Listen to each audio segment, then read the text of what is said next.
केवल जीव का ही तुम्हारा ही कल्याण नहीं, इसमें गांव, नगर, समाज, देश, दुनिया सबका संदेश छिपा है। अपने को ऐसे ही जीना है, ऐसे जीना है इस 4 महीने में कि कोई अपने जीवन को देखे तो वो जीना सीख जाए। ऐसे जीना है बस। ये सबसे बड़ा मान गुरु का, गोविंद का, परमात्मा का, ईश्वर का, विठल का हो जाएगा। अपने को ऐसे चलना है, ऐसे रहना है। कारण यहाँ तो उठना, बैठना, चलना, रहना सब साधना है। दुनिया की एकमात्र ऐसी साधना है जो चारों पहर चल रही है। बैठे तो साधना, चले तो साधना, असाधना। और हम रोज गांव नगर से निकलते हैं, किसी न किसी तीर्थ से निकलते हैं। हमें केवल गांव नगर ही नहीं, इस समय पर तुम्हें देश और दुनिया भी देख रही है किसी न किसी माध्यम से। और कोई भी देखे तुम्हें, तो जब हमारे जीवन को देखे तो वो जीना सीख जाए। और कोई अपने जीवन को देखे तो उसको मां से प्रेम हो जाए और मां से वो मिल जाए कि नहीं, एक ही सत्य है, सत्य सत्य को प्रकट हो। एक मां ही तो है जो रामकृष्ण को, गुरु गोविंद को, बुद्ध को, महावीर को। और देखो आज जिसके मठ और मंदिर में बैठे स्वामी नारायण, किसी माँ ने जन्म ही तो दिया होगा। माँ ही तो सत्य को प्रकट करती है। प्रेम की मूर्ति है, सेवा की मूर्ति है, करुणा की मूर्ति है, सत्य की मूर्ति है। बोले कौन है? बोले गुरु मूर्ति है। तो गुरु कोई व्यक्ति नहीं है, गुरु उस अविनाशी परम सत्ता की जीवंत उपस्थिति है। और जब हम गुरु मूर्ति को देखते हैं तो हम उस अविनाशी परम सत्ता की उपस्थिति का हमें एहसास होता है। तो गुरु तो सहस्त्र मूर्ति है, गुरु तो वो सत्य मूर्ति है, आनंद मूर्ति है। गुरु व्यक्ति नहीं, गुरु शक्ति है। उस अविनाशी परम सत्ता की जीवंत उपस्थिति वो गुरु ही है।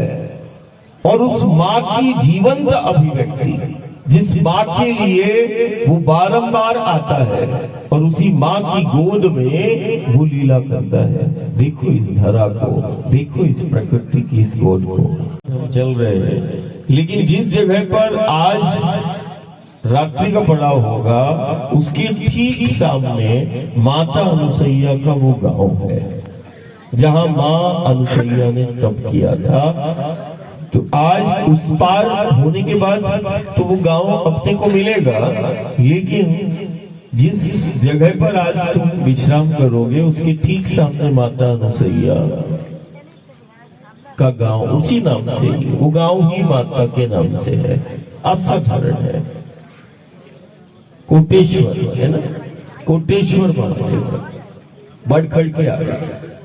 आज एक ऐसी ही नदी को पार करना है, करभंजन को, और बहुत सावधानी के साथ मिलकर अपनों के साथ उस नदी को पार करना। तुम्हारे कष्टों का निवारण हो जाएगा। उस नदी को, कोई भी नदी का जब उद्गम आता है, संगम आता है, खासकर संगम ही आएगा, तो संगम को जरूर प्रणाम कर लिया करो। फिर इसके बाद उस नदी को, या जो नाले के रूप में तुम्हें दिखाई दे रहा है, वो कहीं ना कहीं छोटी नदी है। संभव हो सके तो कुछ नहीं, मानस पूजन ही नर्मदा परिक्रमा में सबसे बढ़िया सहज योग है। मानस पूजन करो, और मानस पूजन के लिए तुम्हें 7 प्रकार के पुष्पों की आवश्यकता पड़ेगी, जो कि तुम्हें बाहर से नहीं, तुम्हारे मन के सरोवर में तुम्हें खिलाना पड़ेगा। मन के सरोवर में वो पुष्प खिलते हैं। मानस पुष्पों से परमात्मा और ईश्वर की उपासना को उच्च कोटि का बताया गया, और नर्मदा परिक्रमा में मानस पूजन को सबसे श्रेष्ठ बताया गया।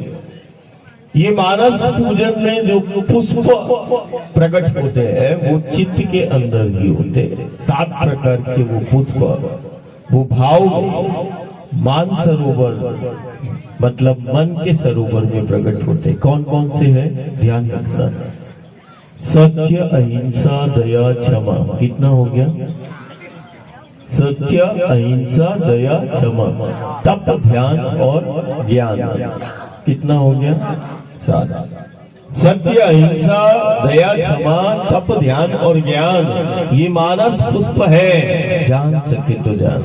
जब तुम्हारे चित्त के अंदर सत्य के भाव का प्रकटीकरण होगा, अहिंसा का भाव आएगा, दया का भाव आएगा, क्षमा का भाव आएगा, करुणा का भाव आएगा, तप करने का भाव आएगा, ध्यान करने का आएगा, ज्ञान प्राप्ति की जिज्ञासा का भाव आएगा, तो तुम समझना कि ये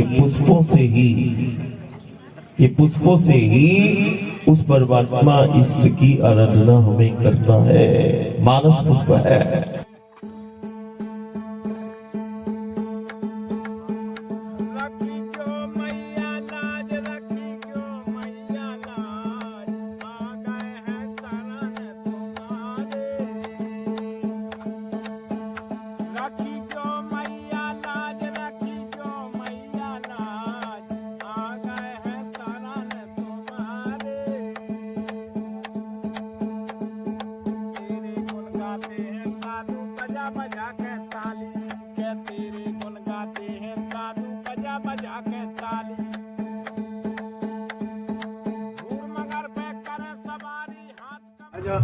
आज की पद यात्रा जो है हम लोग इधर नदी के किनारे और तट से करेंगे। रोड है, पक्का रोड है, बिल्कुल ऐसा स्मूथ रोड कि आपको पानी का गिलास तक ना ले।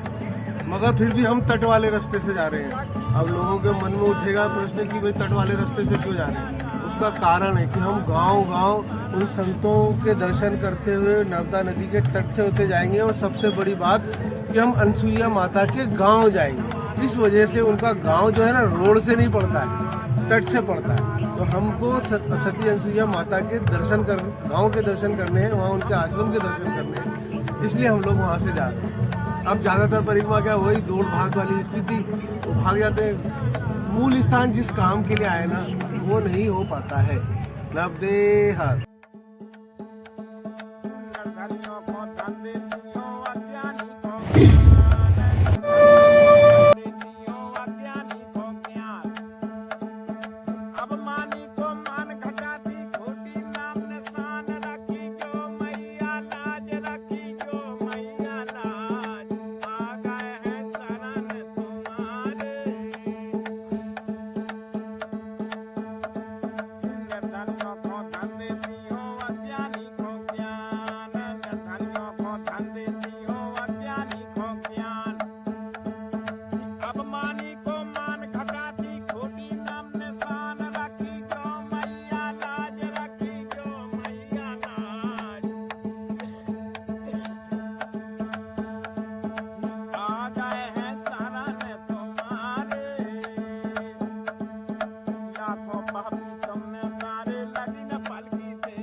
ये नर्मदा जी की सहायक नदी है और यहाँ से हमको नाव से पार करना है उस तरफ।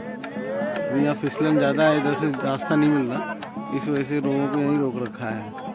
देखते हैं कुछ व्यवस्था होगी तो नाव से जाएंगे।